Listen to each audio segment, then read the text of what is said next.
خسارة مستحقة للهلال أمام نده المريخ بهدفين مقابل هدف في ديربي أم درمان في كيجالي. المريخ استحق الانتصار بعد أداء قوي. الفريق الأحمر جاء إلى أرضية الملعب ليفوز أو على الأقل يتعادل، في المقابل الهلال لم يحضر واستحق الخسارة لعدة أسباب.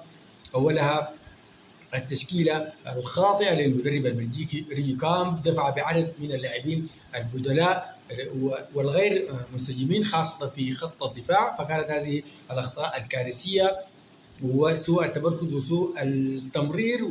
والهدف الأول خطأ في مشترك بين الحارس والمدافعين تسبب فيه، ثم ركلة الجزاء في الشوط الثاني أيضا بسبب سوء التصرف، وبالتالي هدفين للمريخ. في النهاية الهلال أحرز هدف شرفي وأضاع ركلة الجزاء في الوقت بدل الضايع. مبروك للمريخ ولجماهيره، ولكن المدرب ريجين كاب دخل هذه المباراة باستهتار كبير، دفع بعدد من العناصر الغير جاهزة والغير مدركة لأهمية هذه المباراة. المدرب لا يعرف قيمة لقاءات القمة ديربي درمان في النهاية، حتى لو كانت في الدوري الرواندي وهي بمثابة مباراة ودية، ولكنها تعتبر بطولة خاصة لجماهير الناديين، وبالتالي المدرب بدأ بتشكيلة غريبة، ثم هناك كان بطء وعدم جدية من اللاعبين، فكانت الخسارة المستحقة التي استحقها الفريق الأزرق عن جدارة واستحقاق. الأمر المهم حالة الطرد المتكرر للاعب صلاح عادل، من المفترض أن تتم معاقبة اللاعب بخصم من راتبه. هذا يحدث في كل الدنيا، في كل الأندية الكبرى. اللاعب عندما ينال بطاقات حمراء أو صفراء بصورة متكررة وبصورة يعني فيها نوع من الاستهتار وعدم اللعب بمسؤولية، تتم معاقبته.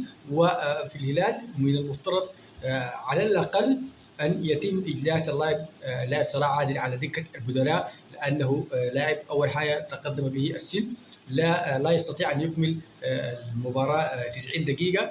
إن أراد المدرب أن يشركه أو يعني يوكل إليه بعض المهام، خاصة أنه لاعب متحرك وحماسي، ولكن يعني الدفع به في بطولة الدوري في رواندا ودوري أبطال إفريقيا والاعتماد عليه وحيدا جعله يبدو مغرورا، بالتالي تصرف بحماقة وبعشوائية. هذا الأمر يعني هذا الأمر يجب أن لا يمر مرور الكرام. اللاعب صلاح عادل يجب أن تتم معاقبته. الفريق به عدد كبير من اللاعبين في هذه الخانة، لا أدري لماذا الإصرار على صلاح عادل. اللاعب يعاني من الإرهاق من ضغط المباريات، بالتالي ربما الدفع به في كل المباريات يجعله يخسر علاقته مع الجماهير. جماهير الهلال لا ترحم، بالتالي سوف نشاهد في الميديا حالة من الغضب وكذلك يعني الأحاديث الغير محترمة بحقه. بالتالي اللاعب أيضا يفترض أن يطالب بإعطائه راحة، لأن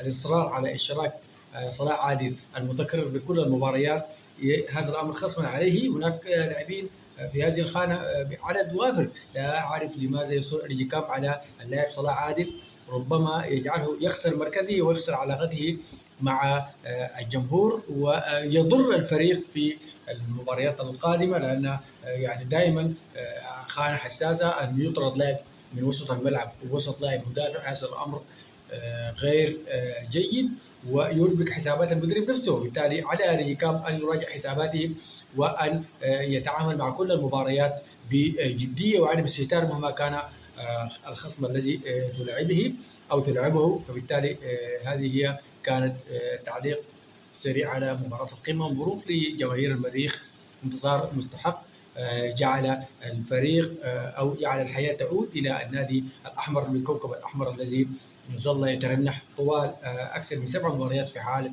التعادلات، ولكن الانتصار في القمة له طعمه وسوف يعطي اللاعبين والإدارة والجهاز الفني دفعة معنوية كبيرة جدا لاستعادة الأراضي المفقودة على المستوى الفني. ونتمنى أيضا أن يعود المريخ كما عهدناه في كل البطولات، أن يشارك في إفريقيا وأن يسهم أيضا في رفع اسم السودان في المحافل الخارجية، لأنه في النهاية القمة السودانية الهلال والمريخ هما عينان في رأس واحدة، وبالتالي فوز المريخ وإن كان على الهلال هو أمر يعني أمر طبيعي في نهاية كرة القدم هي تعطي من يلعب في الميدان ولا تعطي من يعني أن يلعب باستهتار أو أن يعني يسمع أو يعني يتابع ما يحدث في الميديا ومن يعني السخرية من فريق المريخ. هي يعني غير مفيدة في كل الأمور، وبالتالي أتت بنتائج عكسية على الهلال. عموما هارد لك لجماهير الهلال، هزيمة مستحقة، والمدرب يجب أن يعني يكون استفاد من هذا الدرس، والإدارة يجب أن تجلس معه أن كل المباريات هي مهمة لفريق الهلال، والاستهتار وعدم الجدية، وأيضا اللاعبين يجب أن يعاقبوا بالخصم من حوافزهم في النهاية لمباراة قمة، ولا مجال لأي مستهتر في الهلال، وبالتوفيق في المباراة القادمة.